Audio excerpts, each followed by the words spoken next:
Ah là là 4chan, on commence à en parler beaucoup sur la chaîne, mais vous êtes-vous demandé pour quelle raison ce forum était-il devenu ce qu'il est aujourd'hui? Une cour de récréation géante dans laquelle tout semble permis, car à la base c'était un espace de partage tout à fait classique, mais à un moment, tout s'est effondré en partie à cause d'une personne, et c'est ce que nous allons voir dans cette vidéo.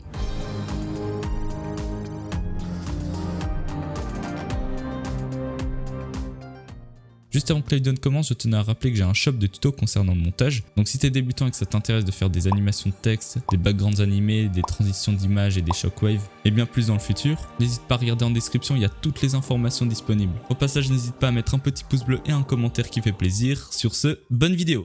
Mais avant de rentrer dans le vif du sujet, recommençons depuis le début. 4chan a été créé par Christopher Poole et a été lancé officiellement le 1er octobre 2003. Et à la base, ce forum avait été créé afin que les internautes puissent parler de manga, d'anime et tout ce qui gravitait autour de la culture japonaise. Mais comme vous le savez tous, tout ne s'est pas passé comme prévu. Il faut savoir que 4chan connaît un succès relativement rapide. Effectivement, les membres d'un autre forum se nommant Futaba Channel découvrent son existence. Et le succès du site fut si immédiat que le trafic du site vient rapidement à saturation. Et le coût de la bande passante devient trop important car il venait de lancer le site et il n'avait pas forcément un gros budget au départ. Et tout cet attroupement finit par amener le site à fermer ses portes le 17 octobre. Le site reprendra son activité le 29 octobre, mais malgré cette reprise, Christopher Poole aura du mal à joindre les deux bouts à cause du prix de la bande passante qui reste encore une fois trop élevé. Et de ce fait, en 2005, de grosses campagnes de donations ont lieu pour soutenir le site. Et c'est très certainement ces actes de charité qui ont permis à 4chan d'exister encore aujourd'hui, mais aussi d'avoir créé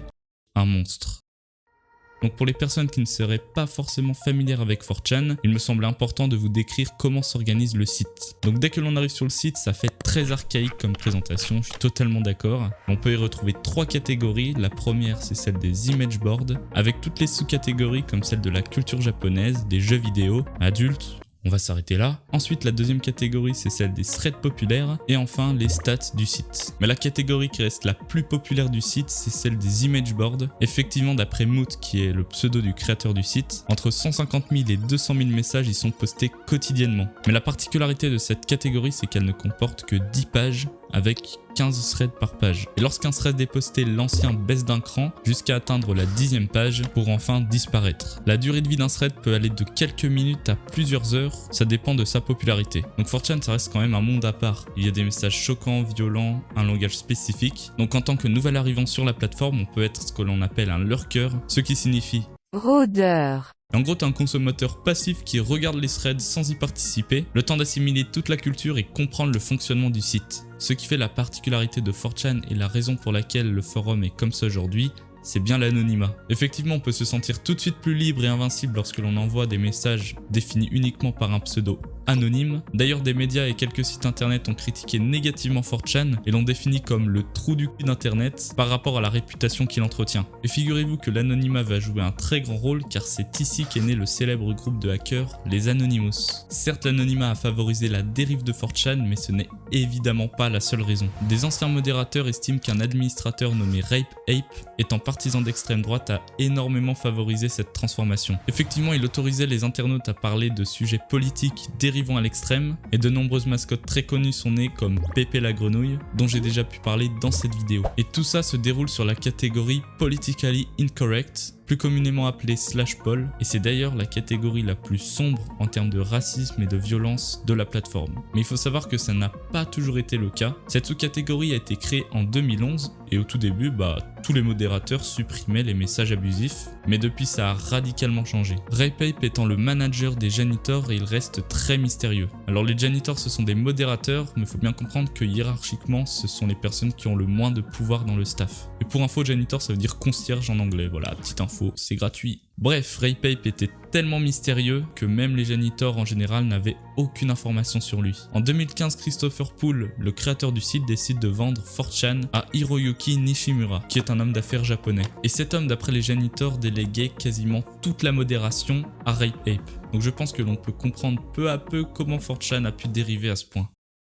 Et durant l'année, un ancien modérateur a divulgué des informations cruciales sur ce fameux Rape Ape. Et donc selon ses sources, Rape Ape était un vétéran qui aurait servi en Afghanistan. Il aimait les jeux vidéo, les armes, Warhammer 40 000, et il se plaignait souvent que sa famille l'empêche de travailler, et craignait même que celle-ci le surprenne en train de regarder des messages douteux sur 4chan lorsqu'il était en train de modérer. Et selon un janitor, Rape Ape était quelqu'un de très conservateur et raciste. Par exemple, lors de conversations avec le staff, ça lui arrivait de trouver ça drôle que des personnes de couleur de peau noire mouraient à cause de l'épidémie Ebola. Selon les janitors, 4chan était l'allégorie de ce qu'était Rape Ape. Il a modelé le site avec ses propres convictions et ses tendances politiques. Mais étant seul, il ne pouvait pas faire dériver 4chan à l'extrême droite. Donc ce qu'il a fait, c'est qu'il a supervisé une équipe d'une dizaine de personnes pour contrôler la situation à sa guise. Il a expliqué aux janitors comment modérer le /poll, mais s'il fautait, il se faisait virer sur le champ. Je répète, mais au début, 4chan, ce n'était vraiment pas comme ça. 4chan a d'ailleurs une liste de règles à respecter, dont une qui est très peu connue et donc très peu appliquée également, qui est la règle mondiale numéro 3, qui interdit tout type de contenu faisant l'objet de racisme sur le forum. Mais avant que Rape Ape ne soit manager, ça pouvait lui arriver de supprimer des messages ou des threads qui enfreignaient justement cette règle numéro 3. En revanche, lorsqu'il est devenu manager, Rape Ape a tout fait pour que tout contenu ne puisse pas aller à l'encontre de la règle numéro 3. Il a écrit précisément « Rappelez-vous qu'avec le racisme, nous ciblons l'intention de l'affiche et non les mots eux-mêmes ». Et selon un janitor, ça signifiait que littéralement aucun membre ne pouvait être banni pour racisme désormais. Car l'on pouvait toujours prétendre que l'intention n'était pas raciste, même si le message pouvait en faire l'objet. Alors je suis totalement d'accord avec vous, c'est complètement absurde. Le nouveau propriétaire du site et l'épanouissement de Rape Ape a causé la hausse de 40% du volume de propos racistes sur le /poll. Mais en revanche, cette hausse était également présente chez d'autres forums n'ayant rien à voir avec 4chan. Donc Rape Ape n'est pas non plus l'unique moteur de ce changement. Par exemple, le tireur du massacre à Christchurch en Nouvelle-Zélande avait passé du temps sur 8chan, qui est une ramification de 4chan. Et donc durant son utilisation du forum, il propageait des messages nationalistes blancs. Un autre homme qui a attaqué une synagogue à Poway a également passé du temps sur 8chan et a décrit ce qu'il souhaitait faire. Ces deux personnes ont d'ailleurs été encouragées par les internautes à aller au bout de leurs actes, et donc c'est ce qui pourrait expliquer la montée générale en puissance du racisme sur internet. Voilà, c'est des exemples parmi tant d'autres, mais il faut pas penser que c'est uniquement Rape Ape qui a transformé 4chan en un lieu sectaire et raciste, même s'il y a beaucoup contribué. Selon une analyse de Vice News, il y aurait plus de contenu raciste sur le /poll de 4chan que sur des sites justement spécialisés dans ces mouvements pas très blancs comme neige. Voilà, je trouvais l'information plutôt cocasse.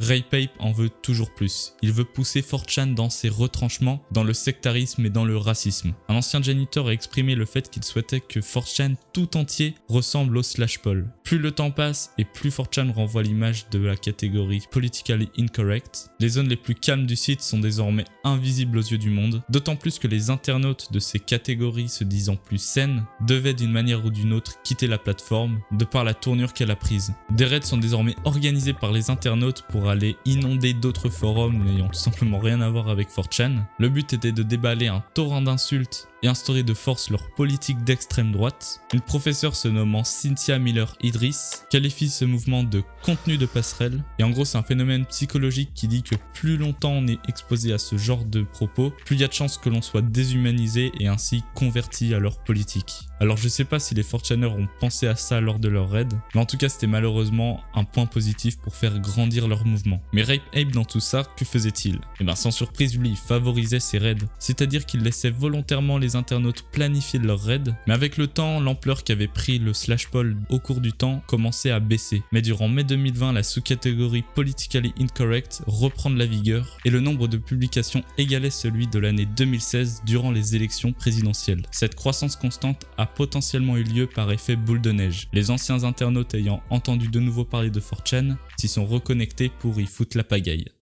Selon SimilarWeb, 4chan est devenu l'un des 400 plus grands sites aux États-Unis accueillant le plus de visiteurs. Le forum rivalise et dépasse même certains sites d'actualité comme celui de ABC News par exemple. En 2021, le /poll continue de créer du contenu extrémiste. Rape Ape a malheureusement réussi à contribuer à sa mission car selon moi 4chan est sali à tout jamais. On ne peut pas réellement savoir quel impact a eu Rape Ape dans le monde, mais ce qui est sûr c'est qu'en modérant de la manière dont il l'a fait, il n'a sûrement pas arrangé les choses. D'autres sites comme Facebook ou encore Reddit par exemple ont déclaré également une hausse de contenu raciste, antisémite, etc. sur leur plateforme. Mais est-ce que cette montée en puissance de ce type de pensée sur ces autres sites n'était pas tout simplement une inspiration de ce qu'était 4chan? Si 4chan est devenu le forum ayant le plus perdu le contrôle, c'est selon moi en grande partie à cause de l'anonymat. Sur Facebook, Reddit ou d'autres sites, on n'était absolument pas anonyme, et puis en plus la modération était quand même plus qualitative. Ce qui me laisse totalement dans l'incompréhension, c'est de se dire que 4chan finalement on dirait que c'est un autre monde. Comment ce site n'a-t-il jamais été fermé par le gouvernement américain alors qu'on peut y trouver de tout, des discussions illégales, des images choquantes, des créations de plans pour réaliser des attaques, de nombreux drames qui sont subvenus à cause de 4chan? Selon moi il aurait pu être largement clôturé. Voilà, et selon vous, 4chan a-t-il cette image désastreuse gravée à jamais, ou au contraire un changement radical de la vision qu'on peut en avoir peut être envisageable? Moi je vous laisse sur cette fin, merci d'avoir regardé cette vidéo, n'hésitez pas à lâcher un petit pouce bleu, un petit commentaire qui fait plaisir, partagez cette vidéo, et moi je vous dis à la prochaine.